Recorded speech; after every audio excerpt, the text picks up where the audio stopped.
It's connecting and we are recording. So now what I'm going to do is I'm going to share the screen. And the screen that I want to share is the light wave. Okay. Hopefully everybody can see this. So where I started, and I've made sure that I've saved multiple layers so you can see all of my steps, is that I just started with a disk. Okay. And now what you want to do to develop this cup that I'm building here, let me show you the last version here. This is what it looks like at the very end, starting with a simple disk. And this is in its polygonal state. And if I hit the tab key, I do get an error message, and I'll talk about that in a little bit. But now what you see is a nice little cup here, almost like a little Demetas cup that specifically how it's rounded. And if you look at how the handle is attached, it looks like this was formed with clay. It doesn't look like it was modeled using some sort of mechanical techniques. It looks like it was hand formed. So that's what we're covering here. So again, I start with a simple disk. I'm going to go ahead and zoom out just a little bit and move this down. And then using the bevel tool, so B for bevel. And then if I begin to, wait a minute, let me turn that bevel tool off again. I'm already forgetting things. I need to make sure that I select the polygon. That would be helpful. So that that's selected. Now I can hit B for bevel. Now I'm going to go ahead and right click and drag forward. And just in little small incremental steps, create a little bit of roundness to it. And then pull it back in, and then click and drag and pull it up. Okay. And now I can right click and drag again and pull it in and down.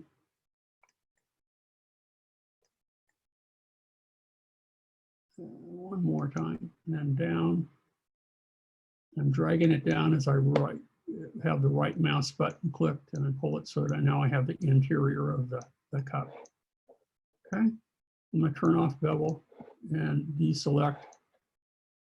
And let's move this down. You can see what I have here. Here's the basis of my cup. Okay. So I'm going to go to the next one. That's what I have here. Let me go ahead and hit here. This one is formed a little bit better than the last one. So I took a little bit more time, a couple of minutes more to make sure that it looks nice. I used the default 24 sides for this. That's okay. And now what I want to do is I want to use the knife tool to add a couple of slices. A slice along here, 2 slices, and then 2 slices down here. So what I would do here is hit Shift K for knife, or under, is it modify? I don't know, remember the key command. Multiply, yeah, it's under multiply. It's the knife tool down here. If you don't remember, K for knife. So Shift K, capital K. And then what I want to do is I'm going to left click, go across like so. And then if I right click down here, it will make a copy of that. And then once again, I'll go ahead here and right click. And then down here, right click. So here I have my cuts. So let's turn off the knife tool. And if I switch over to my texture view of texture wired, you can see those additional cuts now. Okay, so that's what I have. I'm going to go to the next layer. And here, again, here we go. Here are my cuts. So now what I need to do is it will help me if I go ahead and along the x-axis here, if I select maybe these 2 polygons right here and merge polys. So if I go to detail, under the detail tab, And down here under polygons, if I select merge polys, I'm good to go. Do the same thing here. Let's deselect those two and deselect these two, and again, hit merge polys. Because this is where I'm going to build the handle. I'm going to, I need a little bit more space here. It allows me to use the magic bevel, and I want it a little bit rounder. So what I'm going to do also is switch from polygon mode to point mode. I'm going to select this point and this point, and then use the stretch tool, H for stretch, and stretch it out a bit. So it's a little bit more rounded. Okay, turn off stretch, deselect, do the same for the bottom one here. Click on this point, hold down the shift key, click on this point, hit H for stretch, and stretch it out a little bit. Okay, now I probably should have moved these up, but you'll see in my next next one here, let's turn off stretch. I did a little bit better job in planning. So there we go. Here are my, here's the finished version here that I did the other day that looks a little bit nicer. So now what I want to do is under multiply, to be able to pull out the polygons that I need to attach from here to here, I'm going to use what's called the magic bevel tool. The magic bevel tool can be really useful in doing something like this. It can also be useful if you're wanting to create, for example, tentacles on an octopus, or if you want to create tree branches on a tree that look, you know, really nice and organic. This would be the useful tool to do that. So what you need to do is, with this selected, let me go to the next one here and see what I have. I already added the magic bevel on that one. So I'm going to come back down here, and under multiply, under more, down here, we have magic bevel, and it pops all of these guys out. So what I want to do is I need to make sure that I have, and I don't have it up here. I thought I had the numeric requester. Let me turn off magic bevel for a minute. I thought I had it.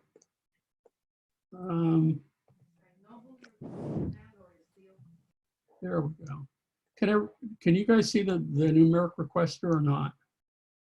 I don't see it. You don't see it. Okay. So I need to do a new share, and I need to,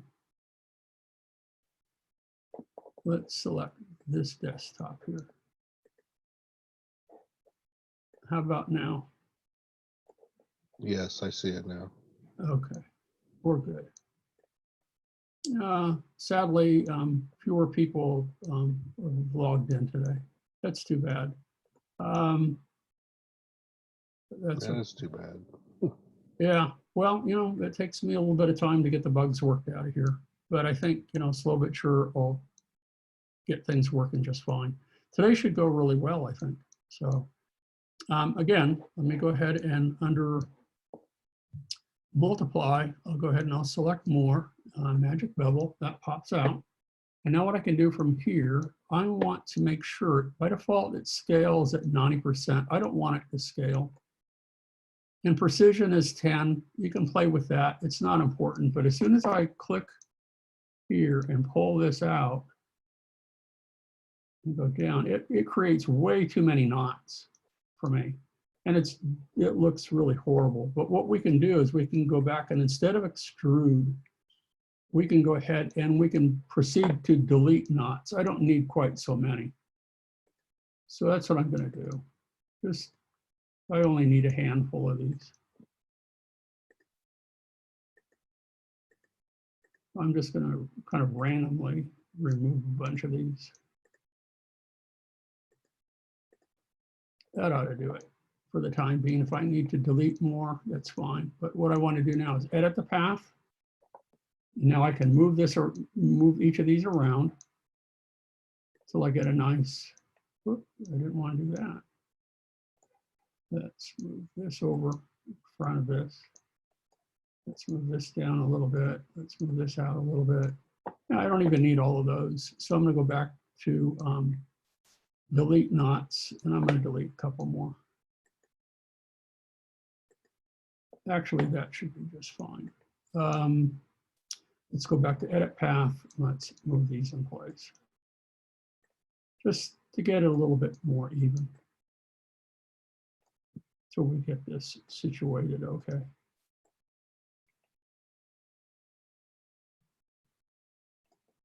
Try to get it as symmetrical as possible.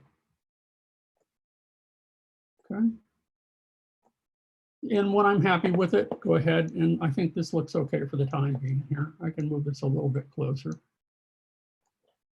We'll go ahead and turn off the magic bevel tool, and that fixes it. So notice that I've taken from one polygon and extruded and created a nice extension from that that will be the cup handle.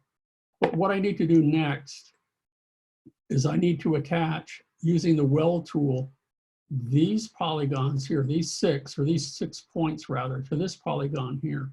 So what I want to do next, this is the one that I have here, is that I need to select this polygon. So I'm going to switch from points to polys, select this polygon and kill it. So K for kill.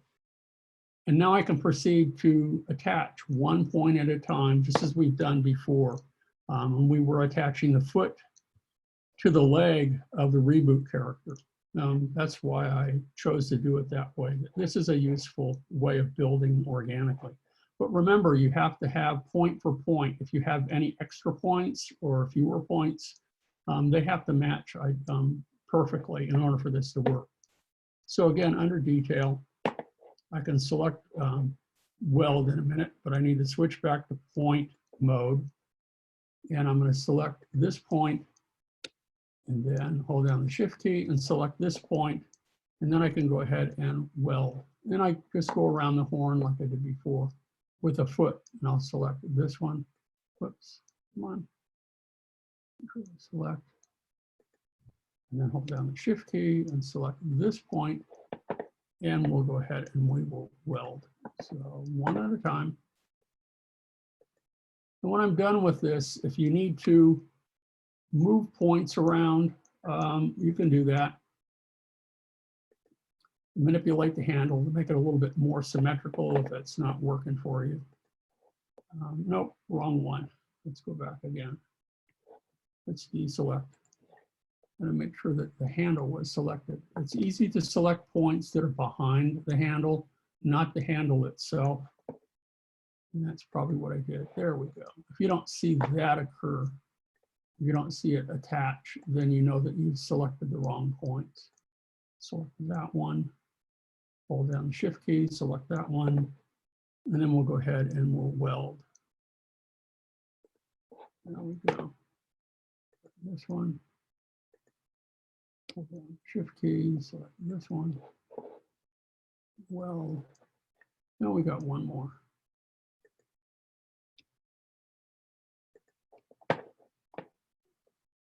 And weld. There we go. We have a handle. So if we go back here, this is what we see. This is what I did the other day. And we go back, and when you weld it, this is what you have. If I hit the tab key, this brings us back to our finished version now. Okay. Now, there are errors when I hit the tab key for subpatches or meta NURBS. It says only faces with 3 or 4 vertices can be converted to subpatches. So there's a reason for that. And that has to do with the n-gons, the discs that we have at the bottom, that they exceed the 4-point limit. I have one here. I also made a concave bottom, similar to creating the top, that I didn't do today. So to remedy that, if I go back and I hit the tab key again, and I switch to polygon mode, and I select this polygon here, to get rid of that, this is similar to what we did, again, with a reboot character. And when we were creating his mouth, which was the speaker, we go ahead and we say make pole. It's not the pole tool, it's make pole. And what it does is it subdivides this n-gon into, it triples it and turns it into a series of 3-pointed polys. So if I go to multiply and I go down to more, I should be able to go more again. And it said, that's where it is. It's buried way deep in here. And it says make pole. And there you have that. So I'll deselect that point. Let's look at the bottom again. And I'm going to select this polygon. Whoops, deselect that one. Select this polygon and do the same thing. Go under more again, and then select make pole. So now when I go back, let's deselect the point. And I hit the tab key, I will not get any. Oh, wait. Do I have more? Did I mess up? Well, I swore I wasn't going to mess up today, but I guess I did. There, someplace in here, I have another n-gon, and that probably has to do, yeah, I'm not sure where it would be. But anyway, it's still, right now, it's working okay. And here is my organically built cup. Now, what I could have done is I could have taken an extruded disc, and I could have attached it to this, and I could have used Boolean functions to attach it, but you wouldn't see the nice subtle changes and rounded fillets here, or fillets, or whatever you want to call them. So it looks like it's organically attached to the cup itself. So there's my textured view. Okie doke. So it's all one unit. It's not separate units. Okay. So that's the end of my cup demonstration. And now I want to do is I want to stop sharing, go back. Let's see again if there are any, let's see, we have any, I'm going to bring up participants. So we do have more people here. There are a few more people. So if there are any questions that any of you have, anybody? No? Before I stop, because this, what I'm going to do next is we're going to play the videos for all of you. Okay, but what I have to do is I have to pause or stop recording in order to do that. No questions from anybody? No? No questions for me. Okay, is this just review for you, Brad?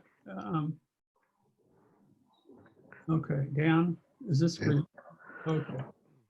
Yeah, it's good review. I mean, you know, I used I used to use the magic bevel for doing pipes and things like that.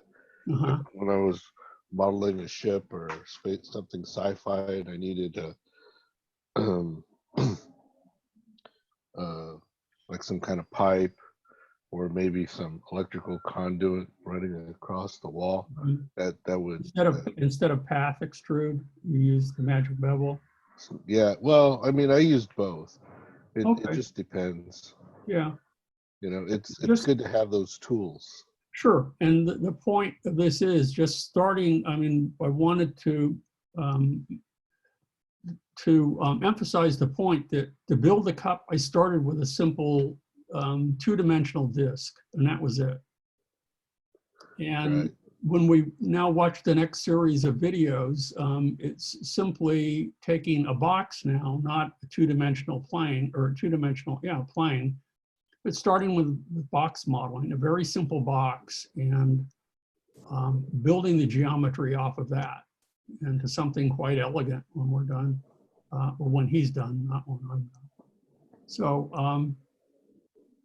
anyway, if there aren't any questions from anybody, I'm going to go ahead and I'm going to stop recording, and I'm going to, I have to change the video of this to using the computer so that you can hear his voice a little bit more clearly in order to make this work. So I'm going to go ahead and stop recording. Stop recording, or maybe I just pause it. I'm going to go ahead and turn recording back on. But yeah, it is good stuff to know. One of the things that he introduced that I have not talked about right now, that I haven't talked about yet, is the spin quads that most modelers when they work organically, even is they like to work with entirely all quads.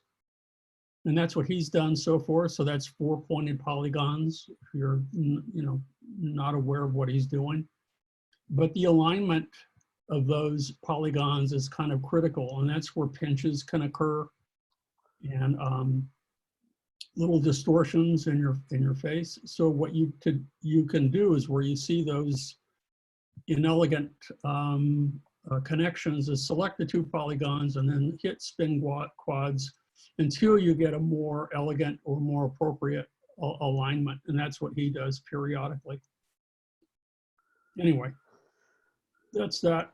I was going to say, try to finish up your toy by next week. And then we'll work on the next one. We'll continue with demos and videos, and that's pretty much it.